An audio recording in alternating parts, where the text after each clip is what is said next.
오늘 우리가 받은 말씀은 예수님께서 십자가 고난을 받으시기 전날 밤에 성만찬 자리에서 있었던 일입니다. 예수님께서 제자들 앞에서 떡과 포도주를 가지시고 이렇게 선포하셨죠. 22장 17절부터 19절 말씀인데요. 이에 잔을 받으사 감사 기도하시고 이르시되 이것을 갖다가 너희끼리 나누라. 하나님의 나라가 임할 때까지 포도나무에서 난 것을 다시 마시지 아니하리라 하시고 또 떡을 가져 감사 기도하시고 떼어 그들에게 주시며 이르시되 이것은 너희를 위하여 주는 내 몸이라. 너희가 이를 행하여 나를 기념하라. 예수님께서는 제자들에게 미리 십자가의 의미에 대해서 가르치고 계신 것입니다. 지금 제자들과 함께하는 이 마지막 만찬의 시간에 예수님께서 지셔야 할 그 십자가를 생각하고 계셨던 것이죠. 특히 십자가에서 쏟으시는 보혈을 통해 나타날 그 회복의 역사에 대해 제자들이 기억하기를 원했습니다. 아직 잘 모르지만 그러나 그 의미를 알아갔을 때 이것이 주님이 하신 이유였고 주님이 그래서 떡과 포도주를 가지고 우리에게 주셨구나, 그것을 깨닫기를 원하셨던 것입니다. 20절 말씀입니다. 저녁 먹은 후에 잔도 그와 같이 하여 이르시되 이 잔은 내 피로 세우는 새 언약이니 곧 너희를 위하여 붓는 것이라. 예수님의 그 놀라우신 생각, 그 사랑이 20절 말씀이 너무나 잘 나타나 있습니다. 죄의 문제가 해결됨을, 어린 양의 피와 같이 부음이 된 예수의 피로 죄에서 씻음 받았다라고 선포하기를 원하셨던 것이죠. 그렇기에 예수를 따르는 제자들이 먼저 예수를 믿는 사람들이 받게 될 은혜의 선포, 그리고 그 은혜의 하나님의 언약을 잘 이해하기를 원하셨습니다.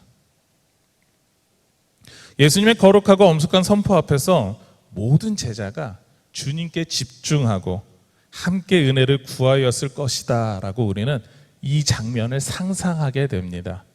그런데 실제로는 어떻습니까? 예수님께서 지금 나와 같이 떡그릇에 손을 대는 사람이 나를 팔 것이다. 심지어 제자들 사이에서는 이런 모습이 나타나고 있었습니다. 예수님께서 십자가를 생각하시는 이 상황에서 제자들은 다른 일을 생각하고 있었던 것이죠. 다른 일을 꿈꾸었습니다. 제자들은 유월절에 특별한 일이 일어나기를 기대했습니다. 바로 예수님께서 유대인의 왕이 되시는 일이죠. 예수님께서 왕이 되신다면 자신들 중 누군가가 가장 높은 자리에 서야 한다라고 생각을 했습니다. 그리고 그 사람이 바로 나야, 내가 제일 높은 자리에 있어야 돼. 예수님 다음이 나야라고 서로 자존심과 핏대를 높여가며 싸우고 있었습니다. 24절 말씀입니다. 또 그들 사이에 그중 누가 크냐 하는 다툼이 난지라. 이것이 제자들의 모습이었습니다. 제자들의 관심은 예수님께서 해오신 공생의 사역이 향하는 방향에 있지 않았습니다. 예수님의 관심과 일치하지 않았습니다. 왜냐하면 제자들의 관심은 자기 자신을 향하고 있었기 때문이죠. 나만 보이고 나만 생각하는 사람들이었기 때문에 그렇습니다. 예수님께서는 십자가보다 자기 자신의 성공을 향해 관심을 가진 제자들을 보시면서 예수님과 함께였던 그 모든 3년의 시간을 무시해버리는 그 제자들의 태도를 보시면서 실망도 하지 않으시고 낭망도 하지 않으셨습니다. 도리어 그들을 위해서 기도하셨죠. 그리고 베드로에게 특별한 당부를 남기시게 됩니다. 우리가 같이 읽었던 31절 32절 말씀인데요, 우리 화면을 보시고 같이 읽도록 하시겠습니다. 시몬아 시몬아 보라, 사탄이 밀 까부르듯 하려고 요구하였으나 내가 너를 위하여 내 믿음이 떨어지지 않기를 기도하였노니. 아멘. 사탄은 제자들을 요구하였다라고 이야기를 합니다. 그 방식을 좀 독특하게 표현하고 있는데요, 바로 밀을 까부르는 일로 표현하고 있습니다. 우리가 볼이나 벼 혹은 수확하는 모습을 생각해 보시기 바랍니다. 낫으로 베어서 단을 묶어서 정리를 해둡니다. 그리고 나서 그것을 어느 정도 말려서 조상들은 그것을 가지고 도리깨질을 했죠. 그리고 조금 더 6.25가 지나면서 우리나라 사람들은 탈곡기를 써가지고 발로 밟아대면서 그거를 곡식을 떨었습니다. 그리고 그렇게 모은 나달을 다른 방법을 통하여서 도정을 하게 되었죠. 물론 오늘날에는 콤바인 등의 기계를 통해서 바로 수확하면서 바로 나달까지 모으게 됩니다. 세상이 좀 많이 편해졌지만 어쨌거나 이 당시에 예수님 앞에서 사탄이 요구했던 것은 그렇게 거두어온 나달과 같은 그 제자들에게 있었다라는 것이죠. 다시 한 번 더 생각해 보시기 바랍니다. 오늘날엔 우리가 도정을 한다라고 하지만 그 도정을 하는 이유, 바로 껍질을 까는 이유가 무엇이겠습니까? 곡식 알갱이와 그 껍질이 단단히 붙어 있다라는 것이죠. 쉽게 우리 손가락 같은 걸로 비벼서 떼어내기가 어렵다라는 겁니다. 그래서 까부르다라고 하는 이 말은 키질을 통해 나달과 껍질을 벗겨내는 일종의 분리작용이고 박리작용입니다. 과거 조상들이 해왔던 그런 도정의 일을 뜻하는 말이죠. 벗겨내고 나면 곡식 나달과 겨로 우리가 분리할 수 있다라는 겁니다. 사탄이 까부르기 원했다라고 하는 이 말은 단단하게 결속되어 곡식의 알곡과 같은 그 모습으로 묶여있는, 정말 단단히 떨어지지 않는 예수님과 제자들의 사이를 완벽하게 갈라놓기를 원합니다라고 하는 표현입니다. 주님의 사랑의 자리에서 제자들을 완전히 떼어내기를 원한다라고 하는 그런 이야기인 것이죠. 하나님께서 이뤄가실 구원의 계획과 제자들이 무관한 사람이 되기를 원한다라는 이야기를 하고 있는 것입니다. 제자들을 떨구어서 하나님의 모든 일을 회방하고 싶다라고 하는 속내가 들어있는 사탄의 이야기입니다. 실제로 예수님이 잡히실 때 제자들의 모습을 생각해 보시기 바랍니다. 제자들은 자신이 살기 위해서 주님을 버리고 도망쳤습니다. 베드로도 대제사장의 종의 귀를 자르고 그리고 도망쳤던 사람입니다. 도망쳤다가 그래도 자신이 주님을 사랑한다라고 했는데 그 주님을 사랑하기 때문에 멀찍이 서서 따라갑니다. 그리고 대제사장의 집까지 들어가죠. 그리고 그곳에서 베드로는 여러 사람들 앞에서 나는 예수를 모른다니까, 나는 예수란 저 사람을 정말 몰라, 자꾸 얘기하면 너 나쁜 사람이야 라고 하면서 저주까지 하게 됩니다. 그렇게 3번 부인하고 있을 때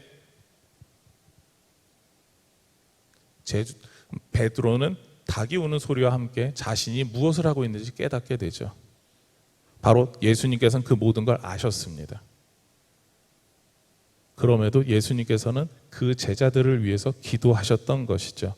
지금도 자신이 더 높은 자리에 앉아야 한다라고 싸우는 그 제자들, 그들을 위해서 기도하셨습니다. 예수님을 모른다라고 3번 부인하게 될 베드로를 위해서 더 기도하셨습니다. 그 이유는 베드로가 제자들의 중심이 되어서 모든 제자들을 회복하는 일에 앞장서야 하기 때문이었습니다. 32절 하반절에 너를 위하여 기도하였노니 너는 돌이킨 후에 내 형제를 굳게 하라. 베드로, 너가 회개한 이후에 다른 제자들을 내 앞에서 굳게 믿음을 가지고 살 수 있도록 너는 이끌어야 한다라고 하는 것이 베드로의 사명이었습니다. 이것이 주님께서 바라셨던 모습입니다. 그리고 베드로가 이 일을 해야 하기 때문에 베드로는 먼저 회개하고 주님 앞에 철저하게 나오는 사람이 되어야 했습니다. 그래서 예수님께서는 베드로가 3번이나 부인하였을 때 낭망하거나 낙심하지 않기를 원하셨습니다. 자신이 사랑하는 예수님을 배신하였다라고 하는 괴로움에 자살과 같은 극단적인 일을 선택하는 것을 원하시지 않으셨던 것이죠. 대신 회개하고 돌이켜서 다른 제자들 세워가는 사람이 되기를 원하셨습니다. 예수님께서 십자가에서 죽으심으로 겸손하게 섬기신 것처럼 베드로도 낮은 자리에서 겸손하게 섬기는 사람이 되기를 원하셨습니다. 예수님을 모른다라고 부인했던 베드로는 다구는 소리를 듣고 회개하였습니다. 그리고 예수님께서 부활하신 이후에 가룟 유다를 제외한 다른 10명의 제자들을 섬기는 사람이 되었죠. 일정한 지역에서 안정된 사역의 길을 걷지 않았습니다. 베드로는 순회 전도자로 다른 사도들의 혹은 다른 전도자들의 전도 현장에서 힘을 실어주는 형님이 되었습니다. 여러 교회를 돌아다니는 그런 고생을 마다하지 않았습니다. 베드로는 다구는 소리와 함께 일어나서 매일 회개 기도로 하루를 시작하였던 사람입니다.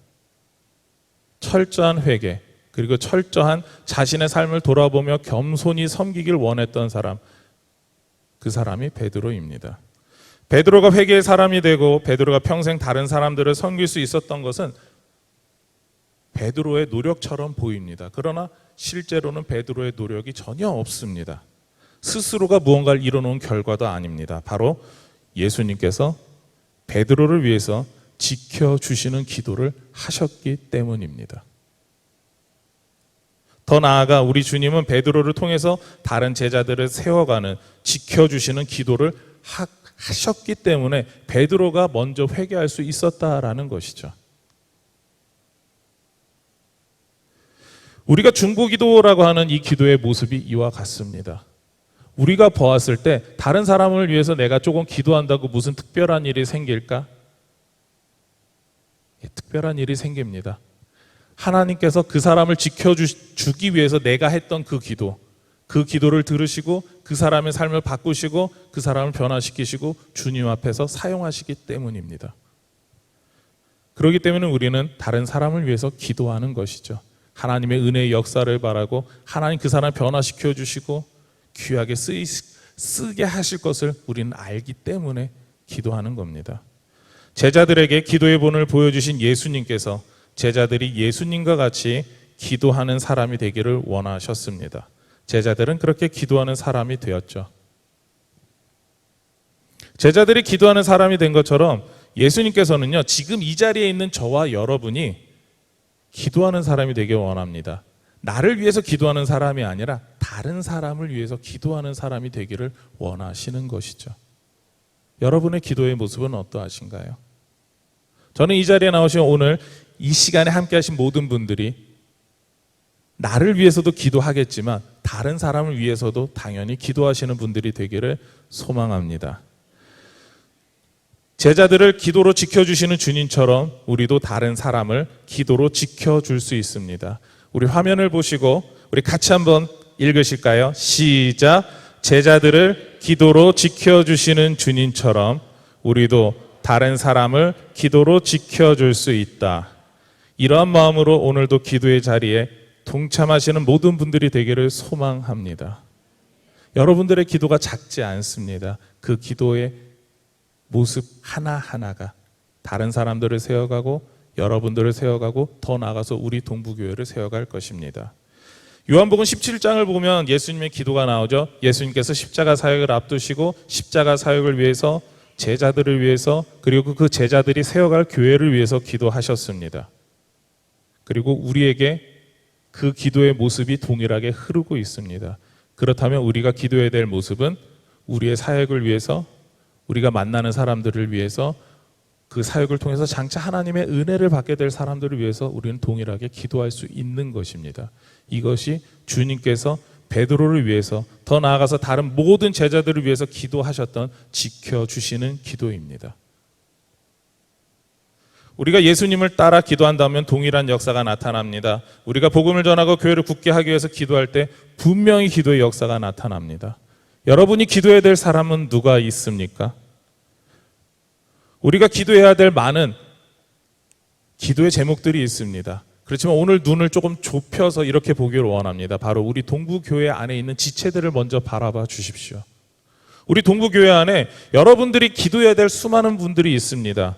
마음의 약함을 가지고 계신 분들이 있습니다. 그래서 어려운 일이 닥칠 때마다 믿음이 흔들리고 괴로워하고 세상에서 방황하는 분들이 있습니다. 그분들을 위해서 우리는 기도해야 합니다. 또한 육체의 약함을 갖고 계신 분들이 있습니다. 병원에 입원해 계시거나 그리고 지금도 치료의 과정 속에서 잘 낫지 않아서 고민하는 분들이 있습니다. 오랜 지병으로 인하여서 고통받고 계신 분들이 있습니다. 희귀병이라고 이야기를 합니다. 그래서 내가 언제 이 모든 병에서 고침받을까라고 하면서 주님 앞에서 괴로워하고 계시는 분들이 있습니다. 우리가 그분들을 위해서 기도해야 합니다. 그리고 또한 우리가 기도해야 될 분들이 또 있죠. 바로 교회 일을 열심히 하고 계시는 우리 중직자들 그리고 여러 봉사자들입니다. 다양한 모습으로 섬기시는 많은 분들입니다. 우리가 그분들을 위해서 기도해야 합니다. 왜냐하면 사탄은 그분들의 헌신과 열심을 무너뜨려서 교회를 흔들기 원하기 때문입니다. 그렇기 때문에 저와 여러분은 그분들을 위해서 기도하는 사람이 되어야 합니다. 오늘 우리가 기도로 지켜주신 주님처럼, 제자들을 위해서 기도하셔서 지켜주셨던 그 주님처럼 기도하기를 원합니다. 우리 교회 다른 지체들을 위해서 기도하며 주님께서 주실 그 소망, 그 은혜의 역사를 바라보는 그런 오늘 금요 심야 기도가 되기를 소망하며 축원합니다. 아멘. 기도하시겠습니다. 하나님, 우리 가운데 은혜를 허락하여 주시옵소서. 아버지 하나님, 주님이 제자들을 위해서 기도하셔서 그 제자들을 지켜주셨던 것처럼 우리도 주님의 모습을 본받아서 기도로 지켜주는 사람이 되기를 원합니다. 다른 사람들을 위해서 더욱더 기도로 같이 섬겨주는 사람이 되기를 원합니다. 그 자리에 우리가 서게 하여 주시옵소서. 이 모든 것 예수님의 이름으로 기도드립니다. 아멘.